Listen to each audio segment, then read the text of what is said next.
하나님의 나라를 꿈꾸고 그 나라의 사명을 위해 달려가는 여러분 안녕하십니까? 새삶의 교회 김홍복 목사입니다. 오늘부터 저는 여러분과 함께 보이고 들리는 바이블 스터디를 시작하기를 원합니다. 즉 입체적인 성경 공부를 여러분과 함께 나누기를 원합니다. 보이고 들리는 바이블 스터디를 시작함에 있어서 전 제 나름대로 세 가지의 방향을 설정했습니다.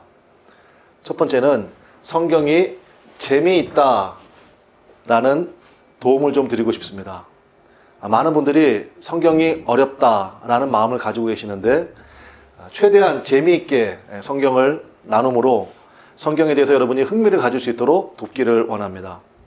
두 번째는요, 성경이 쉽다 라는 인식의 전환을 가져오기를 원합니다. 창세기부터 요한계시록까지 66권의 성경을 일목요연하게 정리함으로써 여러분들이 성경을 읽으실 때 한 흐름을 가지고 읽을 수 있도록 도움을 드리고 싶습니다. 마지막으로 세 번째는요, 여러분 스스로 성경을 읽고 싶다라는 마음이 들도록 제가 섬기기를 원합니다. 저의 목표이기도 하거든요. 여러분 스스로 성경을 펴시고 그 성경 속에 참 진리이신 예수님을 영접하게 되고 또 하나님께서 우리를 위하여 예비하신 놀라운 은혜와 축복들을 여러분 스스로 만나게 됨으로써 성경을 가장 사랑하는 그러한 우리 모두가 되기를 바랍니다. 자, 그럼 지금부터 편안한 마음으로 보이고 들리는 바이블 스터디를 시작하겠습니다. 이 장소는 저희 교회 2층에 있는 예라몰이라는 교육관입니다. 이 교육관에서 우리 성경 공부를 여러분과 함께 진행하도록 하겠습니다. 다시 한번 말씀드리지만 편안한 마음으로 이 시간을 함께 해주시길 바라겠고요. 제 마음은 한 15분 정도씩만 그렇게 진행을 하면 좋겠다 이런 생각을 가지고 있습니다. 여러분들이 함께 해주시기를 바랍니다. 오늘은 그 첫 시간으로요, 이 말씀을 좀 드리고 싶습니다. 여기 칠판에 있는 것처럼 다양한 성경을 함께 읽으라, 이 말씀을 먼저 드리고 싶습니다. 오늘날 많은 교회에서는요, 우리 개역 개정 성경을 우리가 쓰고 있습니다. 그래서 여러분 모든 교회 가시면 거의 개역 개정 성경을 쓰고 있습니다. 개역 개정 이전 성경은 사실은 이제 개역 한글 성경을 많이 썼습니다. 그래서 개역 한글, 저도 이제 어렸을 때는 개역 한글 성경을 보고 이렇게 신앙생활을 했었는데요. 개역 한글 성경은 이제 말 그대로 옛날 말들이 좀 많이 있죠. 그래서 가라사대 뭐 이런 표현이 많이 있는데 개역 개정 성경에는 이제 전부 다 뭐 이르되 이렇게 바뀌어 있습니다. 근데 요즘에도 이 개역 한글을 주장하는 그러한 곳이 있죠. 이거는 제가 글씨를 좀 잘 써드려야 될 것 같아요. 바로 신천지라고 하는 이단입니다. 제가 잘 써드린 이유는 이제 조만간 없어질 것이기 때문에. 근데 이분들은 이제 개역 한글을 끝까지 주장하시거든요. 왜냐면 이분들은 바뀌면 안 돼요. 단어 하나가. 그럼 이제 여러분들 중에서는 혹시 목사님 그러면 성경의 1.1핵이라도 소중하다고 그랬는데 그 1.1핵이라도 바뀌지 않는 게 좋은 게 아닙니까? 라고 말씀하신 분들이 계실 것 같은데요. 근데 이분들 신천지 이단들은 이제 비유풀이 이런 것들을 많이 하잖아요. 근데 여러분 한번 생각해 봅시다. 비유라는 것은 거기에서 한 가지 내지 혹은 두 가지 정도의 교훈만을 우리가 얻을 수 있는 거 아닙니까? 예를 들어서 뭐 토끼와 거북이의 경주다.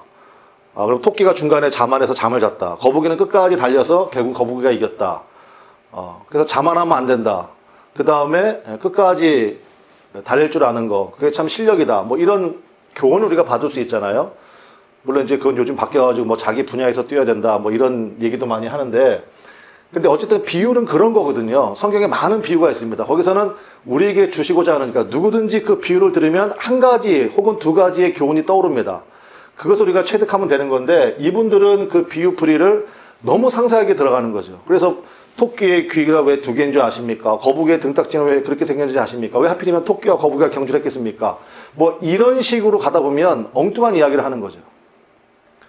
그래서 혹시 여러분 이런 얘기 들어보셨나요? 번역은 반역이다. 이런 말이 있습니다. 여기서의 이 반은요, 한자로 쓰면 이 반도 되고요. 그 다음에 이 반도 되는 거거든요. 그래서 번역이라는 게 어차피 아무리 잘해도 그죠? 50%일 수도 있고, 혹 행여나 잘못하면은 완전히 반대말이 된다. 그래서 반역이다. 이런 말도 하거든요. 그래서 번역이라는 게 사실은 그렇습니다.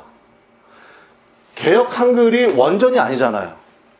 성경은 구약 성경과 신약 성경으로 있는데, 구약 성경은 여러분 잘 아시는 대로 히브리어로 기록이 되어 있고요.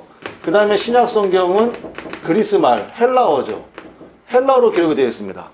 여러분과 제가 원전을 볼 수 있으면 제일 좋지만, 우리가 사실은 그만한 실력이 안 되지 않습니까? 그렇기 때문에 다양한 버전의 성경들을 우리가 함께 보는 것이 원래의 뜻을 그 가운데서 만나는데 가장 좋다는 이야기입니다. 어느 한 성경만을 주장하는 것은 그 자체만으로도 대단히 위험하거든요. 제가 좀 이따 예를 한번 보여드리겠습니다. 자, 어쨌든 현재 개역 개정 성경을 가장 많이 보고 계시고요. 그래서 여러분 성경 사시면 맨 앞에 그 각 버전을 표시를 해놨습니다. 그래서 여러분 제 겉표지에 보시면 아마 개역 개정 이렇게 되어 있을 거예요. 그 다음에 공동 번역이라는 성경이 있습니다. 공동 번역은 어디서 많이 쓰나요?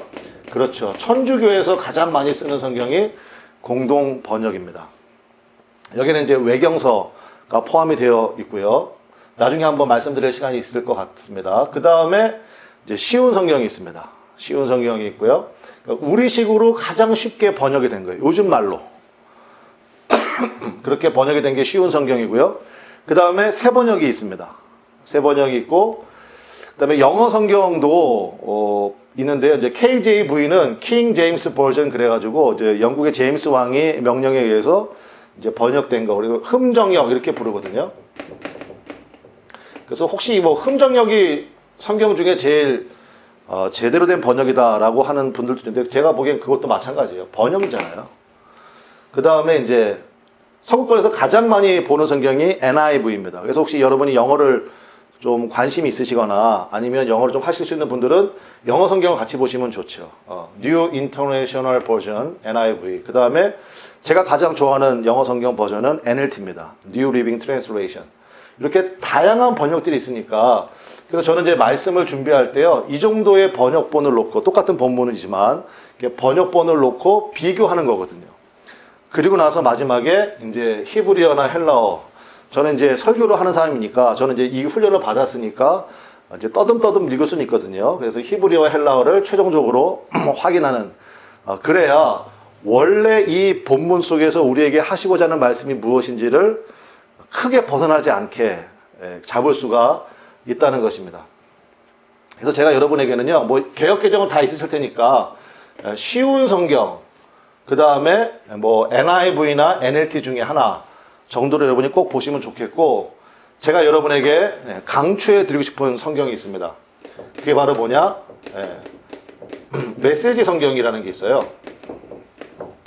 제가 이건 여러분에게 강추해 드리고 싶습니다. 유진 피터슨 죄송합니다. 목사님이 쓰신 그 성경인데, 이거는 여러분이 꼭 한번 구입하셔서 읽어보시면 성경의 전체 흐름을 오늘의 언어로 읽을 수 있는 그러한 도움을 받으실 수가 있겠습니다. 그래서 다양한 성경을 함께 읽어라. 제가 예전에 한번 충격받았던 것은 그 미국 그 영어권 성경을 봤는데요. 거기는 700단어로 된 성경이 있더라고요. 초등학교 1, 2학년 아이들이 성경을 읽을 수 있도록 그 아이가 쓰는, 그 아이의 수준에 맞게끔 그 아이들이 주로 쓰는 700단어로만 신약 성경 전체를 쓴 거예요. 목적은 뭐겠습니까? 어렸을 때부터 성경을 읽게끔 하는 거죠. 예를 들어서 여러분의 아이들이요, 개역 개정으로 성경을 읽는다? 그거 쉽지 않거든요. 그럴 때는 쉬운 성경이나 메시지 성경, 그러니까 다양한 버전으로 성경 말씀을 읽게끔 만드는 것이 훨씬 더 중요하다, 이렇게 생각이 되고요. 그래도 목사님 경전인데 너무 쉽게만 읽으면 문제가 있는 거 아닙니까? 혹시라도 이렇게 말씀하시는 분이 있을까봐 제가 좀 말씀을 드리면요. 신약 성경이 헬라어로 기록되어 있다고 말씀을 드렸잖아요. 근데 그 당시 이제 헬라 말, 그리스 말, 그러니까 철학자들이 쓰는 말이 있습니다. 그렇죠? 철학자들이 쓰는 고급 헬러가 있을 거고요. 그 다음에 중상류층이 쓰는 헬러가 있습니다. 그 다음에 아주 시장 바닥, 시장 언어라고 말할 수 있는 일반 평민들이 쓰는 언어, 헬라어도 이렇게 세 정도의 부류가 있어요.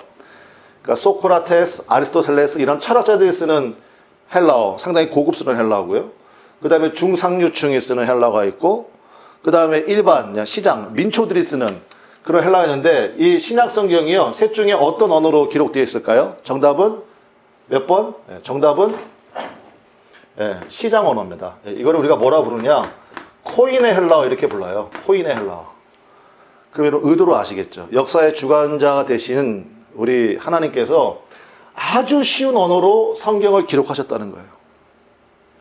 그 의도가 있습니다. 그러므로 어떤 한 성경을 주장하지 마시고 다양한 버전의 성경을 여러분 읽으시면 원래의 의미를 여러분들이 캐치하시는데 훨씬 더 도움이 된다. 그래서 저는 예수를 처음 믿기 시작하는 분들에게 가장 먼저 드리는 말씀이 이 말씀을 드립니다. 그래서 여러분들이 혹시 주변에 정말 예수 믿기를 원하는데 마음의 문이 잘 열지 않는 분들이 있다고 하면 이런 성경들을 좀 선물해 주십시오. 쉬운 성경이라든지 아까 말씀드린 메시지 성경 같은 거 그런 것을 성경 선물해 드리면 그분들이 하나님 말씀을 접하는데 훨씬 더 편안하게 성경을 접할 수 있다 이렇게 이해가 됩니다. 그래서 제가 실예를 하나 말씀을 좀 드린다고 말씀을 드렸는데 자, 이런 버전의 성경이 있다고 말씀드렸고요. 자, 마태복음 21장 28절부터 31절에 있는 말씀인데요. 한번 보십시오. 자, 제가 먼저 보여드린 말씀은 개역 개정 성경 말씀입니다. 자, 한번 읽어보겠습니다. 너희 생각에는 어떠하냐? 어떤 사람에게 두 아들이 있습니다. 두 아들이 있는데 맏아들에게 가서 이르되 첫째 아들에게 가서 말씀했다는 거죠. 얘 오늘 포도원에 가서 일하라 하니 대답하여 이르되 아버지 가겠나이다 하고 갔습니까? 안 갔습니까? 안 갔습니다. 안 갔습니다.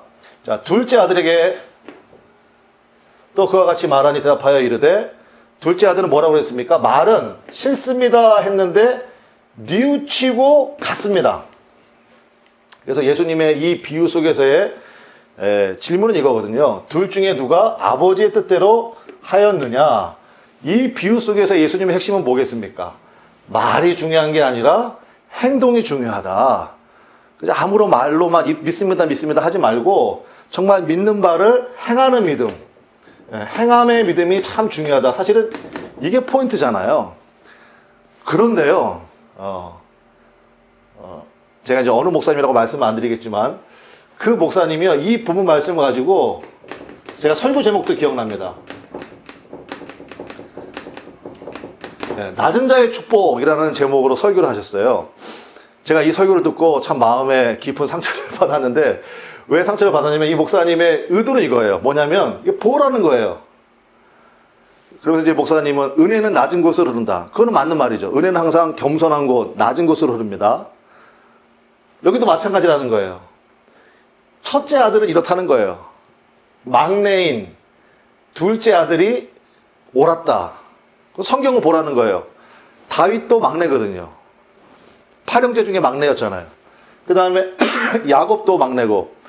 그러니까 막내, 사실은 이제 그 목사님은 막내가 아마 그 목사님 막내였던 것 같아요. 저는 장남이거든요. 그러니까 이 말씀 속에서 이제 그렇게 해석을 하시더라고요.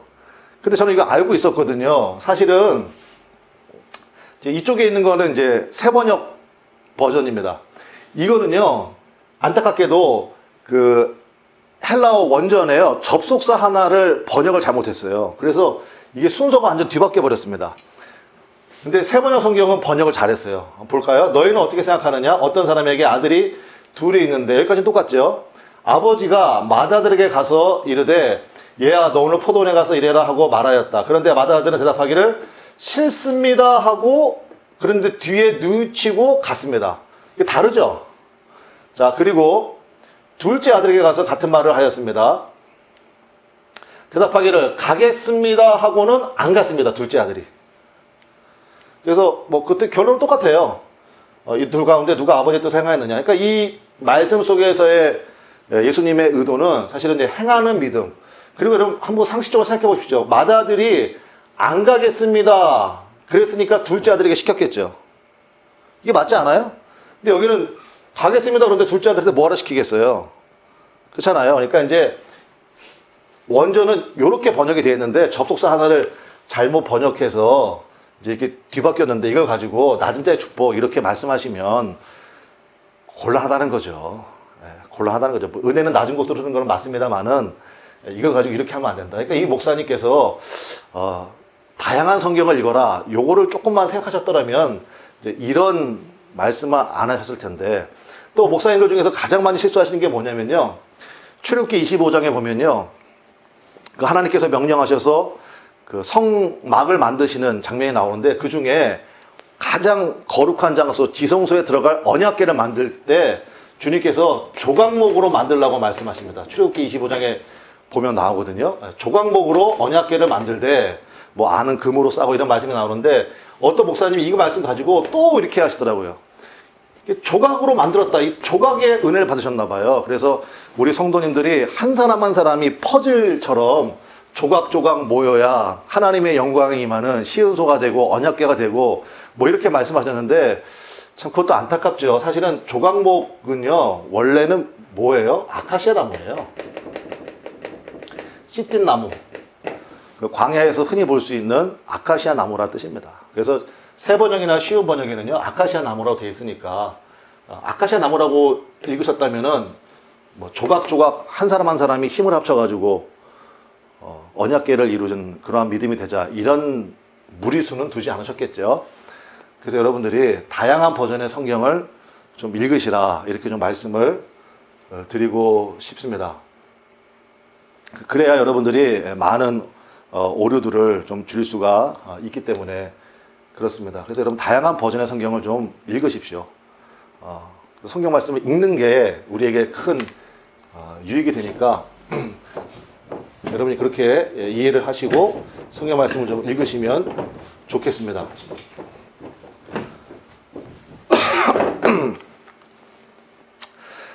그래서 끝으로 우리 디모데후서 3장 16절, 17절에 있는 말씀을 보고 오늘 첫 시간을 좀 마쳤으면 좋겠는데요.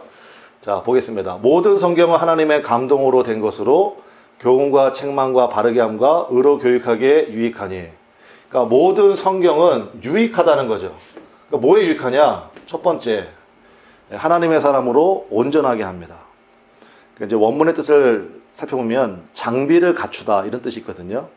하나님의 말씀이 우리의 연약한 모든 부분들의 보충이 되는 장비를 갖추게 되는 그러한 힘을 주고요. 그 다음에 행할 능력을 또한 주십니다. 그래서 여러분 성경 말씀을 사랑하고 그 말씀을 붙들고 살 수 있는 분들이 되면 참 좋겠습니다. 성경 어려워하지 마시고요. 저와 함께 제가 이제 창세기부터 이제 차근차근 해 나갈 텐데요. 그러한 마음을 가지시고 우리 함께 성경 말씀을 재미있게 공부하면 좋겠습니다. 우리 다음 시간에는요, 우리 지도와 함께 성경을 한번 보는 거. 그래서 이제 성경의 지명들을 우리가 조금만 살펴보면요, 성경을 읽을 때 훨씬 좀 친숙한 마음이 있거든요. 그래서 지도와 함께 성경을 한번 읽는 시간을 갖도록 하겠습니다. 보이고 들리는 바이블 스터디 첫 강은 여기서 마치겠습니다. 감사합니다.